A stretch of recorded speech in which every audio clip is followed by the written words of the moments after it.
You do not need, for clearing and opening, and for this process, you do not need to love yourself or feel good about yourself. You really don't. You do need to see clearly and to be able to meet yourself. You don't have to feel good about it, and you don't have to have an idea that makes you this kind of person or that kind of person. You just need to meet all of you so that you come to perceive that the obstructions or the what hasn't come to light is not just things that you've gone through that have been difficult. Often what hasn't come to light is your own behaviors. So people often speak about, when they're going through this sort of processes, that they're kind of coming from a victim place about the traumas that they have had, or the things that they have found difficult, or the things that other people are doing to them. But often a large part of this is how we've actually treated other people, and the thoughts and attitudes and things that we've done which have not been helpful, or have hurt someone else, or, where you haven't been honest enough with yourself about your desire to hurt other people. Because if anybody here was to say that they have never wanted to hurt anyone, you're not telling the truth. Because everyone at some point in their life has had that urge to inflict harm on another person. And we need to come to terms with those things, as well as the things that have been difficult for us. You don't have to feel good about it. You just need to be able to get to the place where you can meet all of yourself.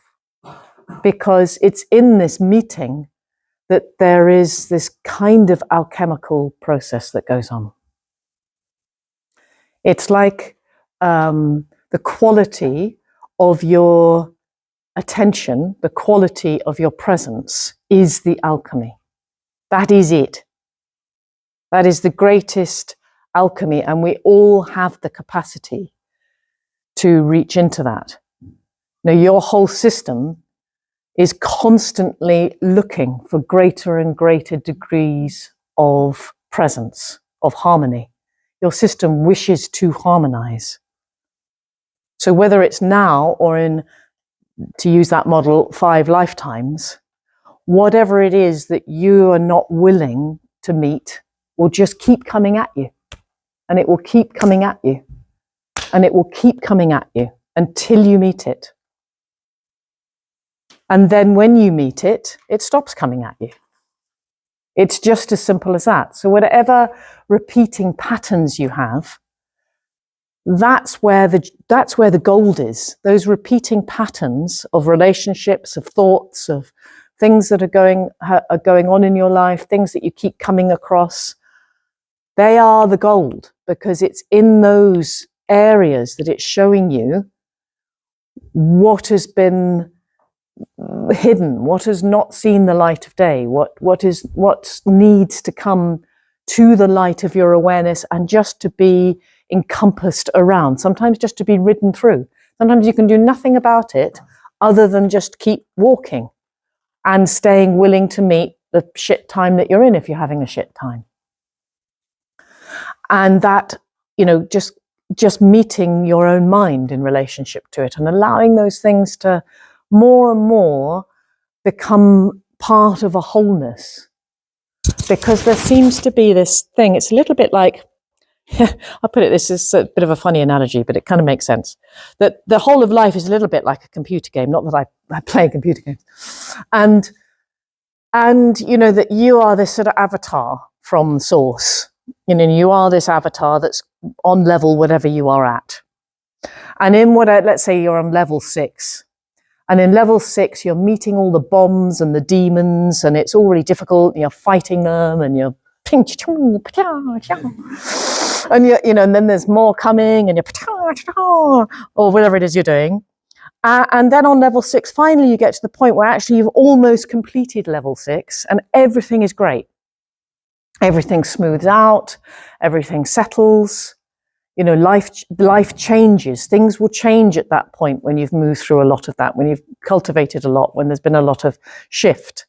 Things will settle, things will smooth out, finances will be different, your everyday life will be different, your relationships will be different, your state of mind will be different, there'll be more peace, there'll be more settledness, there'll be more harmony, and you think, yes, this is super.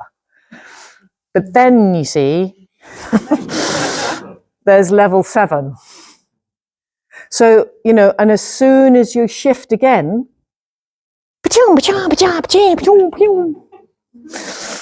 because you've upgraded again and your consciousness is upgrading again. And so then in that next level, to use a silly analogy, there are more or different types of obstructions which need to be met, because this clearing process is not linear.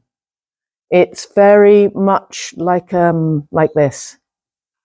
You know, very often we can hit the same, like a bump on a record, we can hit that same, and then it's fine, and then we hit it again, but we might not be hitting it from the same place until you've seen all of it, until it's sort of seen all of you, until that bit of consciousness has been reabsorbed into source, is actually what's going on.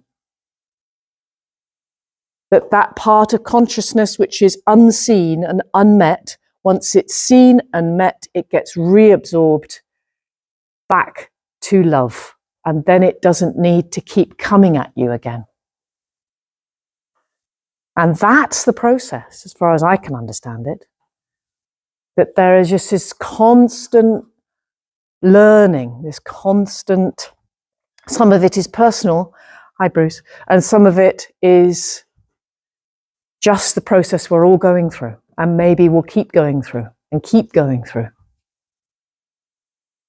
Because the idea that there's this kind of end point, you know, that we do this art and you're trying to get to the end point, is just absurd.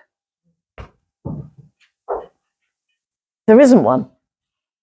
Because how could there be? You know, if everything is part of source and we are an expression of that, how can there be an end point?